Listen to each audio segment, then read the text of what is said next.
Hi, friends. We're going to get started in about 5 minutes. 5 minutes. We don't want to push people out in the snow, so 5 minutes.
Test one, two.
All right. Good morning from what's left of the morning anyway. I'm sorry to interrupt your conversations, but we're going to transition.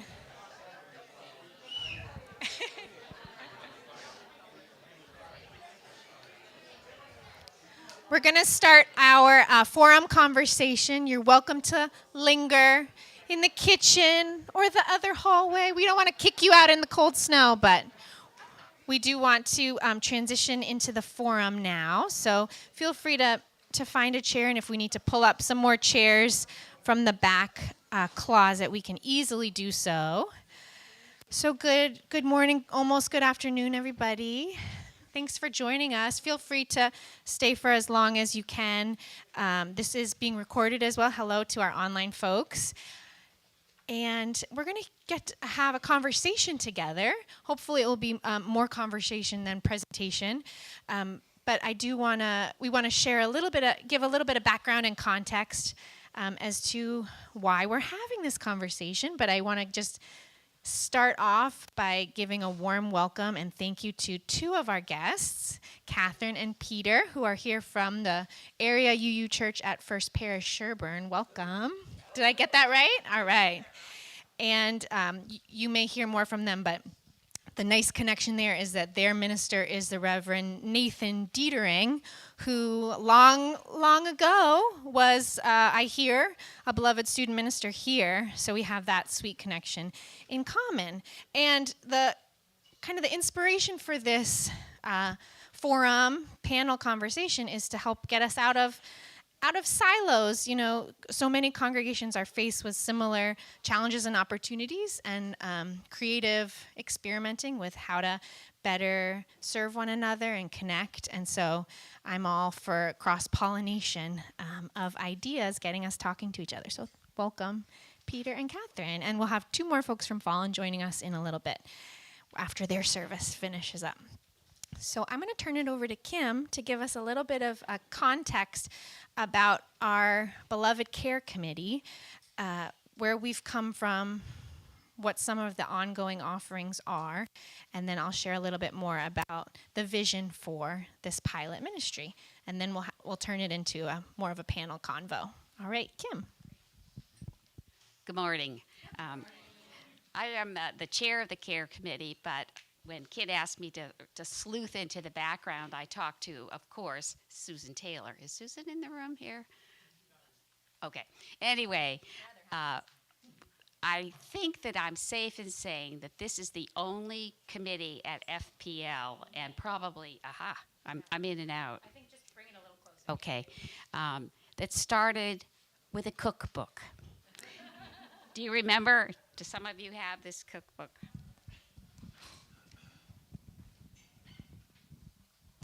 Remember it? It was 2017, and Reverend Manish was our minister at the time, and I guess someone said to him, well, don't you have a care committee? And he said, well, I guess not. So he talked to Susan, and she rallied a group thinking, well, you know, we do a lot of caring in this community, but it's not a program. So where do you care a lot? With food. So Susan's idea was to do a cookbook and compiling recipes that would be easily dropped off at a home when somebody needed a little comfort. So she put her hand up in the congregation and asked for some help, and she got wonderful helpers, and the product is really spectacular. There were a lot of people you know who helped make this happen. And maybe your recipe is in here too. But what's interesting to me when I went back to it now that I'm on the care committee, to read the introduction.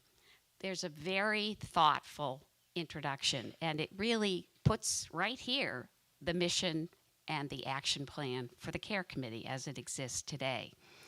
I'm not going to bother reading you our mission and our charter and all that, but we basically are engaged in very practical interventions. We're not crisis interveners, we're not trained counselors, but we do lend a helping hand in a more organized way. That was also thanks to Kathy Huber, who wrote she wrote job descriptions for people on this committee. Anyway, here's the beginning of a letter from Manish that introduces the cookbook. One of the hallmarks of the First Parish in Lincoln is the multitude of ways in which we collectively bring alive the spirit of love that runs deep in our church family. At times, this might include receiving a card, a phone call of support at a time of loss or grief. At other times, we might reach out to one another in joy and celebration, honoring a birthday or an anniversary. There are yet other occasions, perhaps after the birth of a child or a death in the family, when members of the community prepare and deliver a meal with deep love and care as an expression of our mutual commitment to journey together as spiritual friends and neighbors. If you were to get a copy of this, and apparently there are a few left, Susan has them, and read the introduction, you'll hear the grounding of our work. One of the things that we've done as a committee is move beyond some of these practical interventions to trying to provide opportunities to read and discuss some of the big life questions. Some of you participated in this. The first one was during COVID, and we actually hired a Buddhist death doula to facilitate our conversations on Zoom. Then we did a series of books led by Kit and others, Olivia Hoblitzel, among others. And then most recently, Rosemary Lloyd led several workshops on the conversation, how to end life well, and make those preparations. Our challenges are ongoing, and you all know it's a lot easier to offer support than to ask or receive it. And we also know that we need to do this intervention with great respect and care and confidentiality, and that will be some of the issues that I think will come up in this new work. So we want you to know about our work, but we pretty much sail under the radar, and that's the way we like it to be. Those of you who are on the care committee, some of you, if you're here, stand up, just so people get a little sense of, yeah, there's a lot of you. Well, we also really want to thank Kit, because since she's joined our committee, she's taken a lot of help, supported us greatly. And this new initiative, we are just 100% excited about. So that's it. Thank you, Kim. So I'll just continue us down a little bit about why now. So I think when Nate and I interviewed, there was interest in sort of exploring these specialized sort of lay pastoral care initiatives. And also, right now, we're at we've been having conversations in a lot of places in the church about being on a cusp of church size. So there's a lot of sort of literature around church growth. And right here, it's critical that we find ways of engaging members of the congregation for mutual care. And that actually was one of the real themes that came out of our strategic planning process. This, dovetails exactly with the values that you all identified and claimed around building community and promoting spiritual growth. There's this amazing opportunity where, as a church, we can offer to a companion one another with a spiritual intention. And that's something that we don't get in other places in our life. We have friendships, we may have therapists, we have different helping opportunities, volunteer opportunities, but to do it with an intention of a spirit-led connection, whatever, recognizing that means different things for different people. I will also say that I have had the opportunity to participate in 2 different models of this ministry at the last 2 congregations that I served as an associate minister.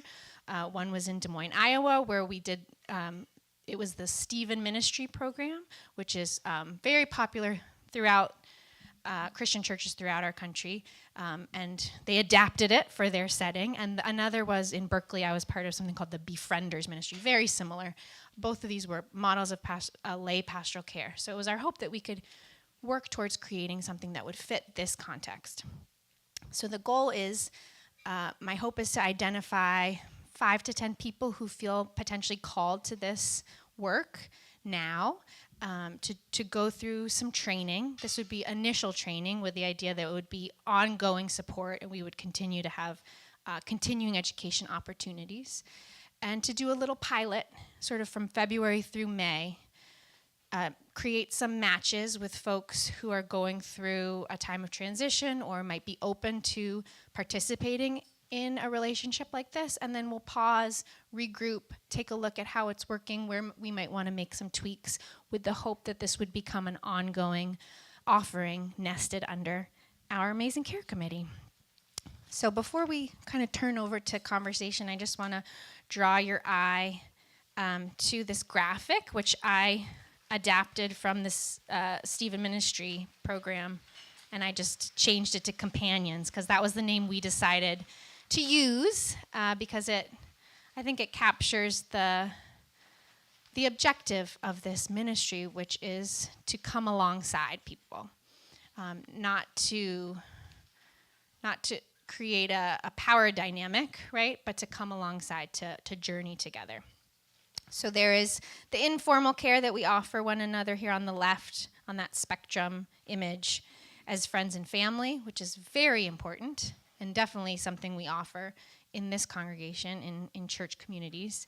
Then there may be small groups that offer group support, whether those are small group ministries here at church, potential to explore more support group style groups.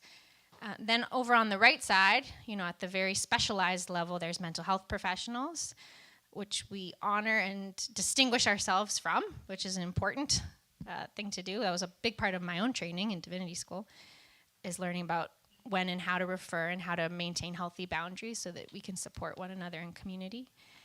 The pastors, the 3 of us, Nate and Sarah and I, offer pastoral care as clergy, which I can share more about, but what we're looking to is fill this important gap, which is one-to-one, ongoing, and spiritually grounded care and support.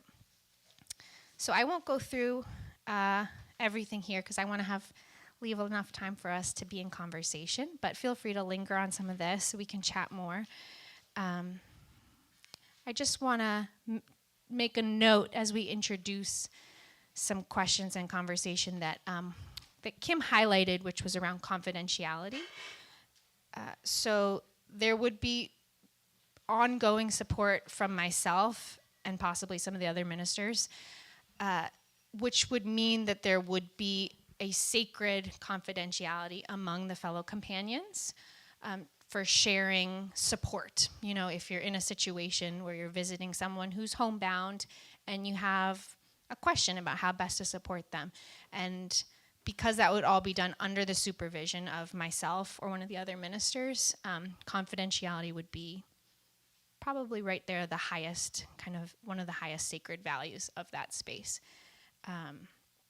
In situations where there would be concern, they would, of course, talk to the ministers about next steps. Just want to frame that so that we can say what we're not. We're not therapists light. What we are spiritually grounded, equipped leaders of this community to accompany one another.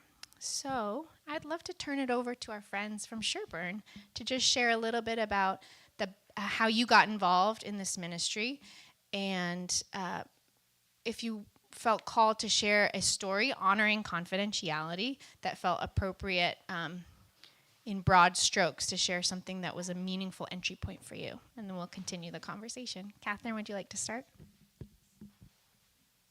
First of all, I'm not a public speaker, so this terrifies me to be here. I'm a one-to-one person, and Nathan sends his greetings to all of you.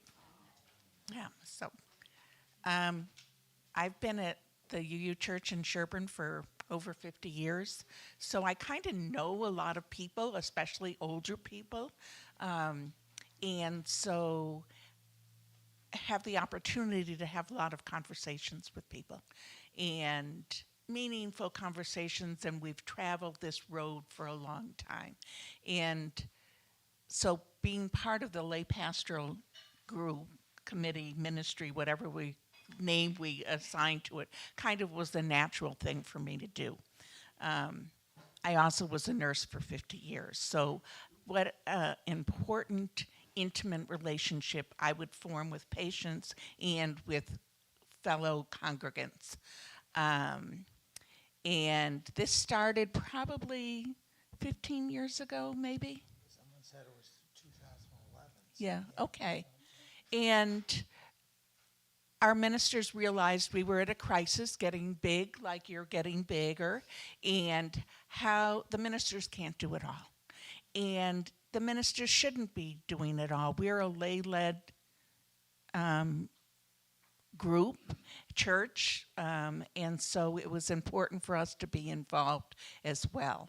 And much of what we do is look around and say, who is in need? And who can we help? And who can we talk with? And who can we be with? And sometimes it's with spouses that are left after a recent death that, you know, the first couple of weeks everybody is there, and it's the third and fourth month that nobody is there. Well, that's where we can fill in. We can go and sit down and have a cup of tea. It is our older members who are getting more and more isolated and in their homes and need to have frequent visits. Frequent, I mean every couple of weeks, every month. But we have several members that have that kind of need. We used to, in the old days, call them shut-ins. You never call it that anymore. But also people who are in transition, going to assisted living or memory care. We want them to know that they're still important to our congregation, and how can we help keep them within our congregation. We do have a caring committee that makes the food and does the driving to appointments and all of that. And the chair of that is naturally on this committee because she knows who those people are. So I'll give it to you.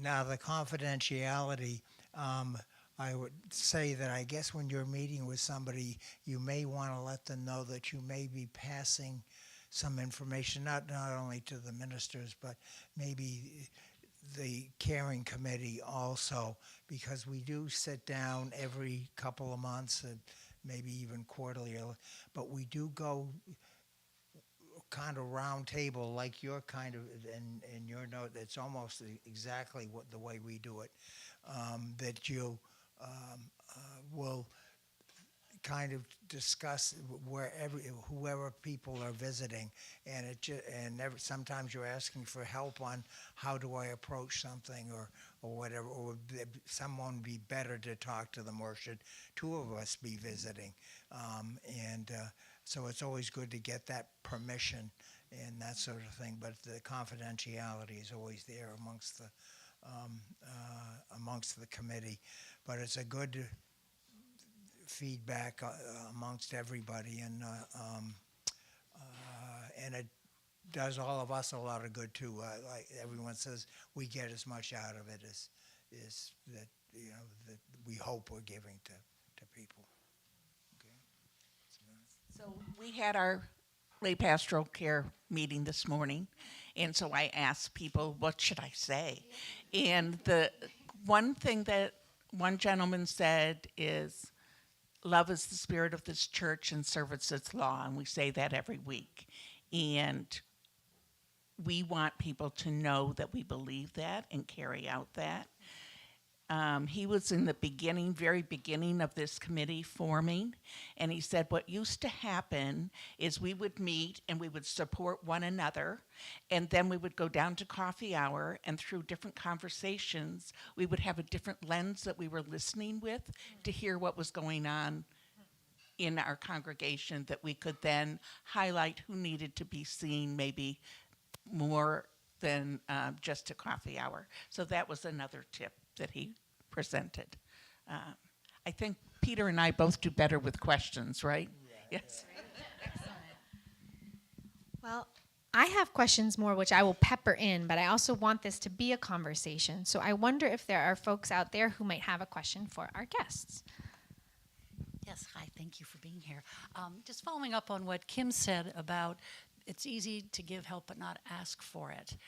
And sometimes it's easy to identify people that would need help, but if you meet with resistance, or probably in a community like ours, somebody wouldn't say, no, I don't want help. But how do you get them to accept help? Because some people don't want to be helped. Not don't want to be helped. They may feel they don't deserve the help, for instance. So Thank you. We had that conversation this morning.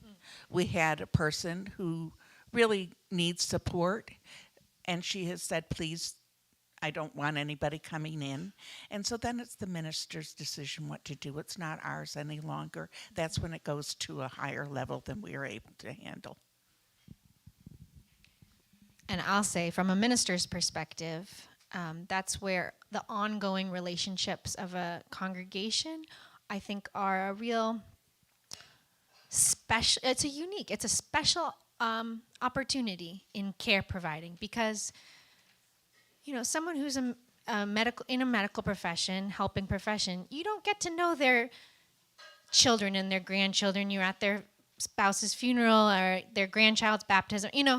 The multi-layered relationships that come in congregational ministry do create a longer horizon, I think, sometimes, where someone may not be open to certain kinds of support at one time that they might in a year, So we play a long game around church. Welcome, fallen folks. These are for you. Hello, welcome. This is Janice and Brian. Welcome. I'm Kit. Welcome to First Parish in Lincoln. Thanks for coming over on this snowy morning. You're just on time. I know you had Music Sunday, right? So it was a special Sunday. Yeah. Buoyed by the music of Palestrina today. Amazing. Filled with that joy. And we have Catherine and Peter, who are from First Parish in Sherburne. Yeah, who are in a similar role doing lay pastoral care. So, and we have another First Parish in Lincoln connection with you two, because their senior minister is the Reverend Claire Feingold Thorne, who was an associate minister here for many, many years. So, pretty great. And both Fallen and Sherburne offer models of neighbor Unitarian churches who are just a little bit bigger than us. So I think it's really helpful for us as we're kind of poised and seeking renewal and growth to see these really helpful, vital models for stepping into that space. So welcome. We were kind of mid-question. I want to make sure you have time to respond, and then we'll get to you guys in a moment. Okay, welcome. Yeah, I've had the problem once in a while. You find, how do you make the first contact? And sometimes it's by phone or by an email to see, hey, can we have coffee? Or the congregation is, we'd say is just looking out for everybody, because of COVID and everything. Can I come and try sit down with you and see how things are going? And and sometimes we've gotten a no thank you, or I'm too busy doing other things, and we'll kind of put it aside, but we go for the long haul. And again, some people will have 3 or 4 people that they're visiting or in contact with. Some will just have one or maybe none for the time, but it's again, the long haul, it changes around, and we hand off people, and sometimes, some people, that's their way. They just do a lot, and but it seems to work out all right. Fabulous. Well, I want to give our these fallen guests a chance to. Brian, I hear you've been in this role for a few years, so I'll hand you the. Okay, fabulous. I'll hand you the mic, and just if you two could just introduce yourself and share a little bit about how you got connected with this ministry, and if a story honoring confidentiality or an example comes to mind of the kinds of situations that you've supported that have felt particularly meaningful, that might be a way in. Yeah. Yeah, okay, great. Hi. Let's see. I think the first thing that I would say is I came to lay ministry because Claire tapped me and said, Brian, I want to hear your prayer voice. And I said, I don't pray. And so I don't know what that means. And she said, exactly. I think it would be really wonderful for you to explore that. So I had done a lot of work with the church over the years. Our 3 children grew up in the church. I did a lot of work in RE for a while. And then I did an awful lot in finance and human resources, action team related work. And so Claire and I had developed a relationship through that, but she was like, this point was, I want to hear your prayer voice, and I was reticent to enter into something like that because it meant engaging with prayer, etc. And I will tell you now, I'm super comfortable with prayer in a way that I never would have imagined. But probably more importantly, I just want to share with you like the first training experience that I had that really helped me understand what lay ministry could be and what it wasn't at the same time. And so one aspect of our training was to, at the very beginning, was to sit. We broke up into groups of 2, and the 2 of us, we all went to a private places. So myself and another lay minister who was experienced, Doug, went upstairs in this one particular place, and we sat just like Janice and I are sitting like this, looking straight ahead. We were not allowed to make eye contact, and we were asked to share something deeply personal as appropriate, like nothing that we felt uncomfortable sharing, but something that you wouldn't share in casual conversation, for 3 minutes. That was something meaningful. And you were not allowed to make eye contact, and you were not allowed to respond, to utter anything, just to listen, deeply listen to what the other person was saying. And it was the most moving thing for both of us. Like what we shared, sure, but feeling that we were heard by the other person, deeply heard, that there was no like worrying about what's my response going to be when I was listening to him. And when I was speaking, I knew that he was just thinking about what I was doing. And that like helped me understand from the very beginning that this role was mainly about helping deeply hear someone, and then to be able to work back into that, echoing back what you've heard and holding that in a sacred place and giving that voice can be very powerful, right, in the harder ones that you're working on. And it's never about therapy. We're not therapists. It's never about solving the issue. It's about hearing someone and holding up what they're saying and making it sacred and saying, I hear you.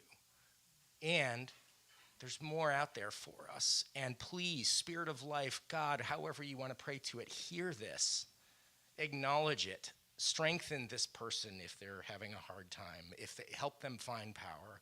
Or exalt in this great thing that they've shared. That whatever. So anyway, I just would say like that was like for me was just the moment that really helped me understand what the role was. And then there was an aspect of now the public prayer part, right? We do pastoral prayers for the congregation.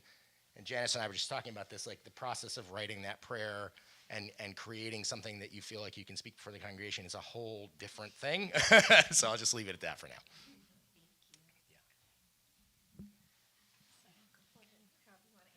All right. Hi, I'm Janice McClinch.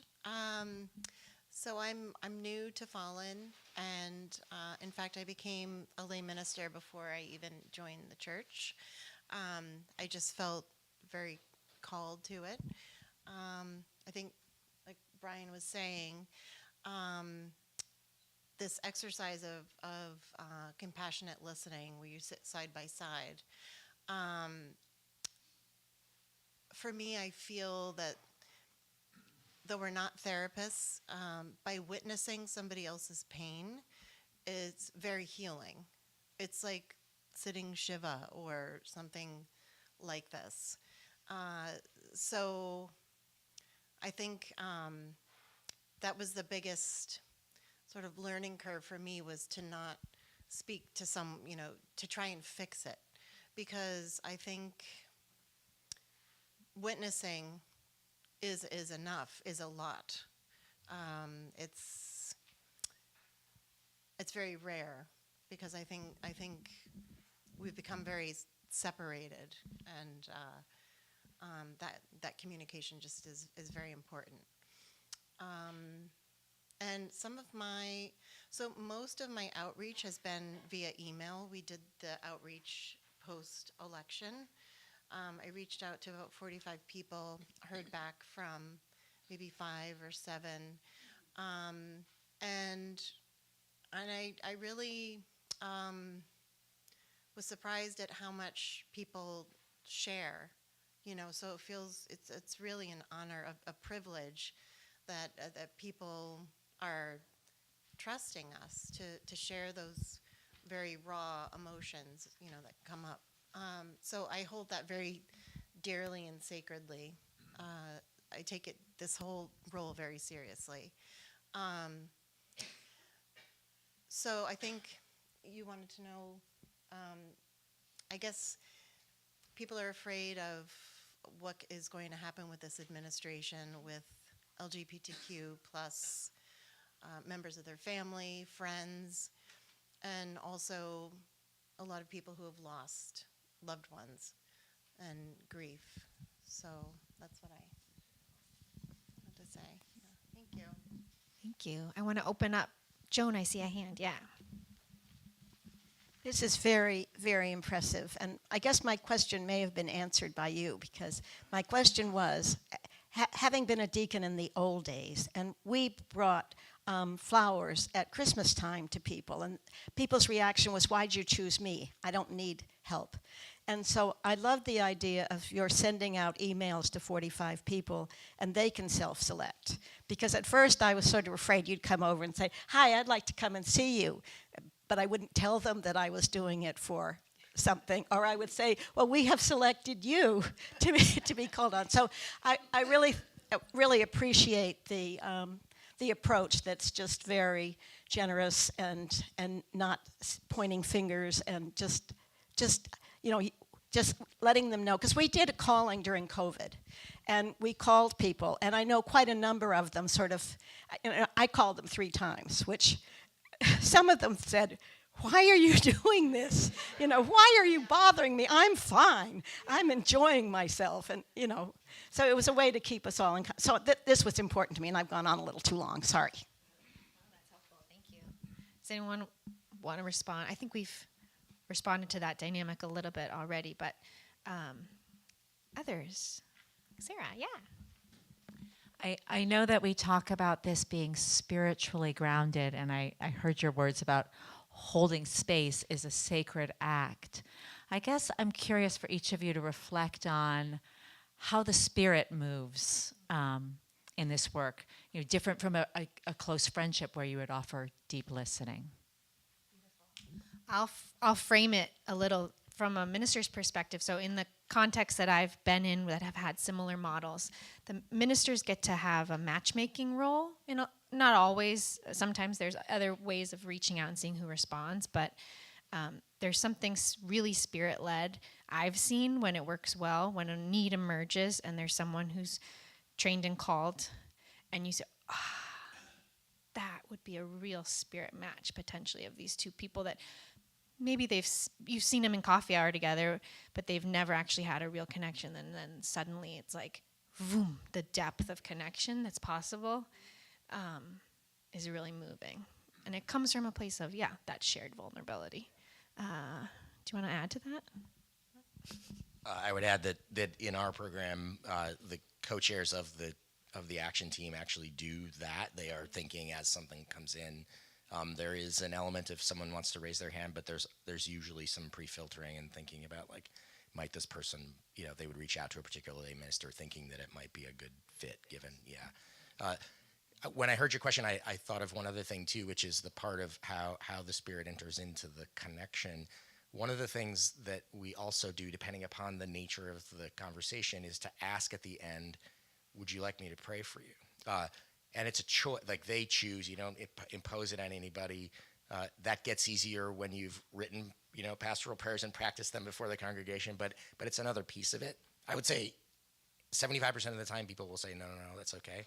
25% of the time it's yes. And, again, that's where the prayer can be literally echoing back what was heard and holding it up. But it definitely enters there too. I'm not sure what to add to that, actually.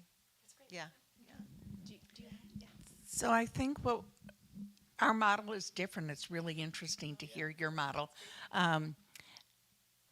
We have this group of people who are the lay pastoral committee, and we kind of decide who we feel is in need along with the ministers. And so we also have a email place that I monitor, that if you feel, and we say, you know, we have this committee, we have this group, if you would like a visit, please just text this name and we can find somebody that will come. But the ministers also help decide who's going to be the person that will be paired with. So, but we also self-select sometimes. Like, I know this person really intimately. It probably would not be good for me to go and be with that person. Okay, so one of the things that we do for outreach is the joys and sorrows cards that are, have you, we haven't spoken about that yet, have we? No. So they're in the pews with a pencil, and then at a certain point during the service, you could bring the card up, your joys and your sorrows, and then Claire reads them to the congregation. And the lay minister who's doing the prayer that day then follows up with the joys and the sorrows. So that's one way. So, and you can do it anonymously, or you could, you know, put your name. And I wanted to clarify for you that it was the entire congregation that we emailed. Yeah. So we sort of split up the names, and everybody was emailed, and I think Claire also did that during COVID. Yeah. So. Thank you. Does anyone else have a question, Mary? I do have a question. I'm one of these people who thinks of herself as not in need of care, and yet, the sensitivity of the ministers has been remarkable. Beautiful visit from Kit in the fall. And then I was surprised to find myself designated as a recipient of a poinsettia plant at Christmas. But I was absolutely delighted, and I ended up having a lovely tea party with Melinda, and we talked, and it could have gone on for a long time, and it felt like I was making a new friend. So this is just a way of framing the question I have, which is, I know with a minister, with a professional of the counseling and pastoral care business, the minister doesn't bring personal stuff so much. I mean, into the conversation. From what Brian said about this training of two people sitting together and each sharing something deeply personal. So my question is, in the lay care, the lay ministry, is the lay minister expected or invited to share personal experience? I'm really glad you raised it. And what I would say is no, we don't bring our personal elements in to that conversation typically. What I was referring to is specifically a training between lay ministers, learning about how to do listening well, because what you were hearing as a recipient would not be unlike what you might hear as a lay minister. And so practicing the ability of just listening thoughtfully to what someone's saying was what the emphasis was. So that's what you might experience I'll only speak for myself in my experience. That's what I would hear, but not that I would say, oh, I similarly lost someone early in life and that shaped everything, or, I mean, you can judiciously choose to perhaps share something that might be better, but I tend not to cross that boundary. It's really about them and their experience and you hearing it, letting them know that they're heard. There may be cases where they need more help and asking, if we can refer them to somebody or something, but yeah. I just add a postscript then. One thing that has been striking me since the beginning of the conversation is that really all the activities of the care committee that operate, I'm sorry, all the activities operate in a kind of continuum. And I think that the boundaries you establish with the lay ministry, those are undoubtedly very important, but I really do think that the sort of connecting function of cooks and drivers and deliverers of poinsettia plants is enormously important. It has been truly important to me. And it isn't intrusive at all to call someone up and say, we really want you to come back to church. Can we give you a ride? And I'm eternally grateful to Kim, because I'm one of those people who has real trouble saying, I need help. But anyway, I just wanted to flag that, because it seems to me that although this is a new initiative with a very particular function, that the ongoing activities are very important in the spiritual connection area as well. Anyway. Absolutely. Thank you so much. And that is exactly why this would be, the hope would be that this initiative would be nested under, like you're saying, the continuum of care that is offered by the care committee. Yeah, I would like to. Oh, no, you can be next. Yeah. I think that can't be true. Hi, I'm Jane O'Rourke, and I'm so sorry. I was cleaning up hospitality, so I haven't been actively listening, but my ears perked because I'm a social worker and I'm in private practice, and I'm an oncology social worker by training. So I've worked at many hospitals and now in private practice. So I say this by way of saying I think this is amazing. I think it can be incredibly rewarding. I do think it's important, and if you've covered this, forgive me, that there's not supervision per se, but that there's support. And if you've already talked about that, I'm sorry, just to make sure that there's... Okay. Because even those of us who have degrees and so forth, there's vicarious traumatization that happens because we're unwittingly triggered by stories that we didn't know we would be when somebody walked in our room. And it's so important to, one, prepare oneself for that, because you don't know what you don't know, and to be forgiving of self if you're not bringing your best to that moment, because it's a little tricky. And then a way to be able to normalize that with your peers doing this, incredibly sacred work. So that, my 2 cents. Incredibly important. Thank you for amplifying that, because it wouldn't be responsible or sacred to set this framework up if it wasn't done in a safe and sustainable way. Yeah.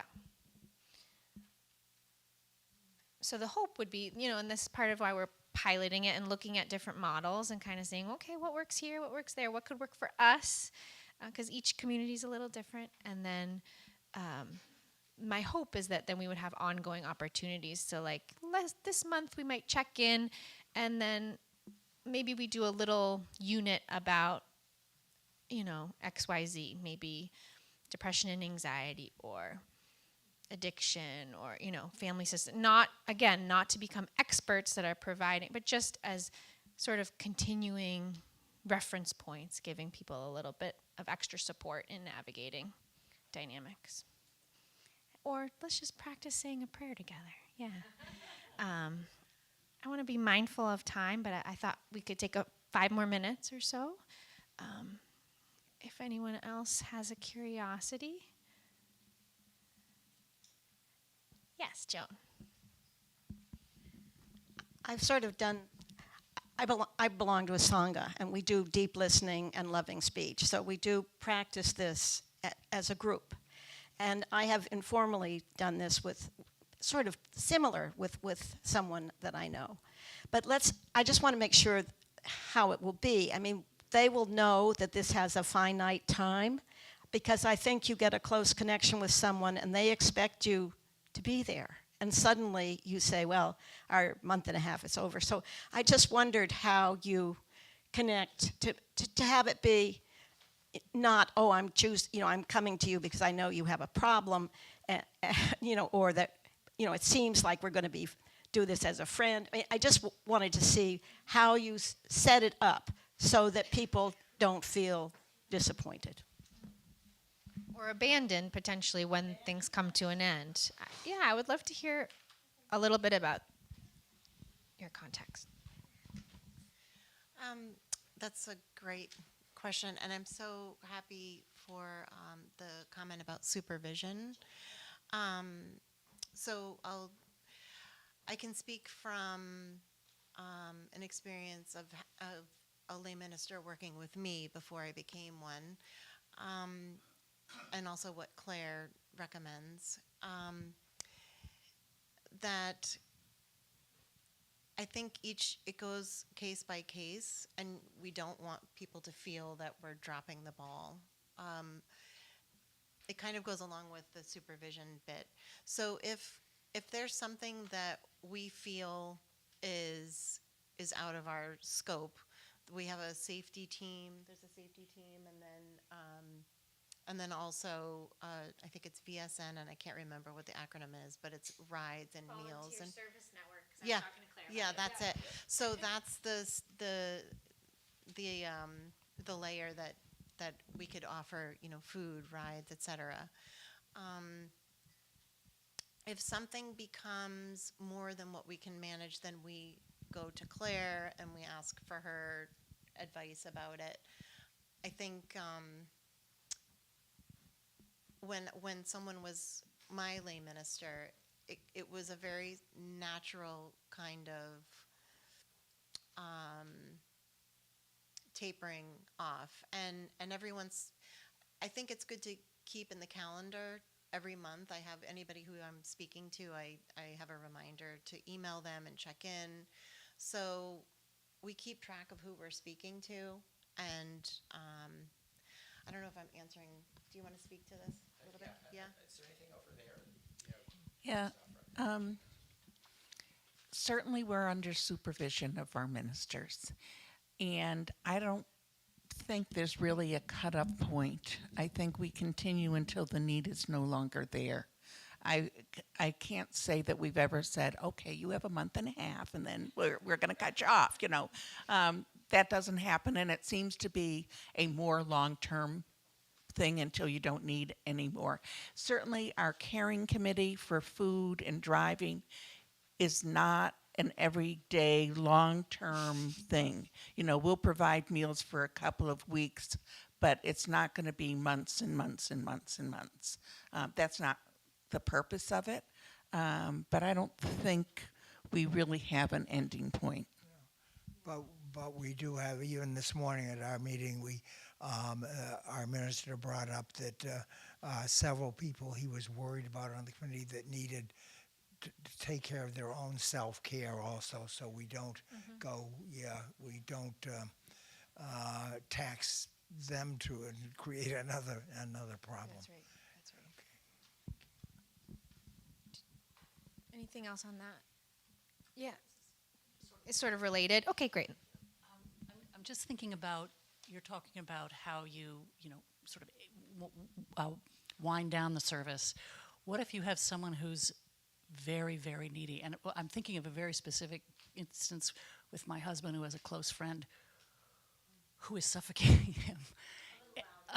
This friend is suffocating him, and he's getting guidance on how to pull away because the dependence has become toxic.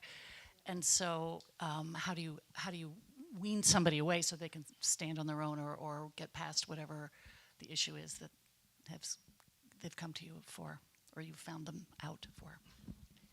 that's when I go to Nathan and say, I don't know what to do anymore. Help me. This is the situation.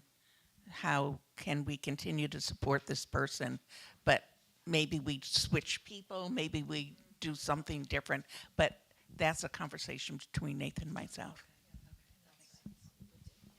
And I do think for sure, there are sensitive boundary issue moments that arise that I've seen in context. And there is a lot of the spirit-led, what you were saying, kind of the natural progression where you companion someone through a transition. And then there comes a time where, and then, there may be some re-navigating I've seen as you go back into creating then a relationship potentially outside of that, then in coffee hour. And for sure, there's some navigating to be had there, but there's beauty there. There's resilience in the community. Yeah. Apropos of those moments of transition or the need for transition, when in your work before, Kit, did you have access to mental and behavioral health professionals who would help with the decision about when a different kind of professional attention was needed? Yeah, I would say perhaps the most important part of the pastoral care training that myself and clergy go through is knowing when to refer. That's kind of like the foundation. So in all of, again, there's something really unique about being embedded in community, having an ongoing relationship with someone so that you do then see them for years and years after they've gone through a crisis. And that, specialized professional mental health care folks don't have that, and so there is something really beautiful and different that's being offered. And it has to be clear for everybody's self-care and preservation and sustainability. So I'll just say, as my own kind of testimony, I've gone to therapy with a parishioner before in order to clarify those boundaries. That was a unique situation, but things do, you want to be careful for everybody's best interest, and it's worth it. And its spirit is there. That was such a beautiful close. I hate to ask one more question, but this conversation made me think about that sort of afterglow, right? You've been in deep relationship with someone and that has closed, and then it's coffee hour and you're like, oh, so how's the weather? So I'm just wondering thoughts about how you navigate, if there is a navigation or if it's always so, I'm just curious, the aftermath. I guess I would. I love it to be able to go to coffee hour and not and be uncomfortable because I don't know. I'm standing by myself and I'm not talking to. I'd love to have somebody I know a lot better, to talk to. But yeah.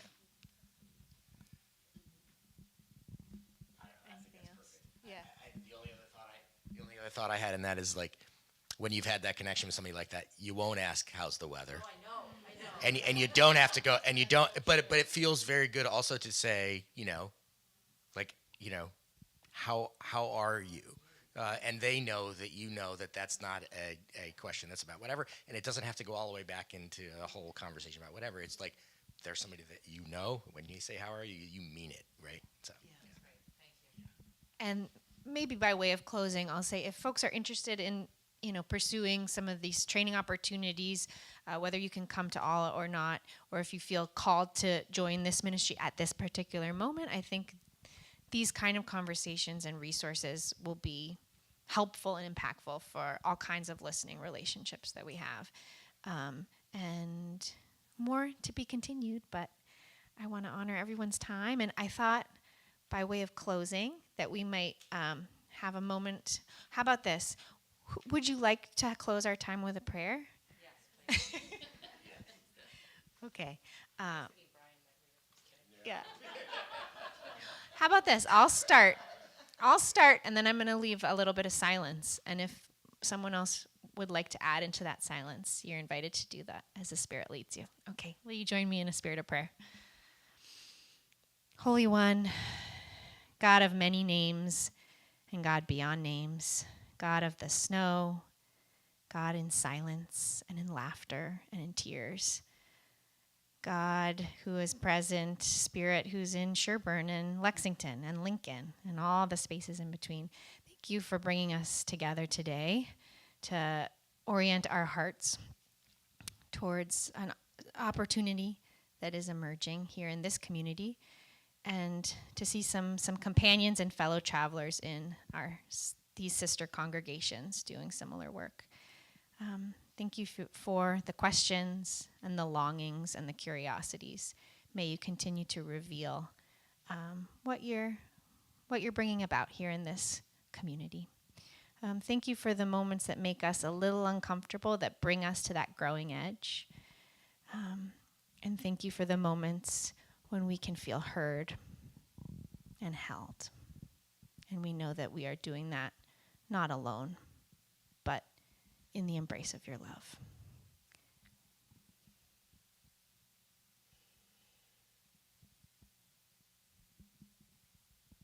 For there is always a time when we are doing the holding, and there will always be a time when we will need to be held.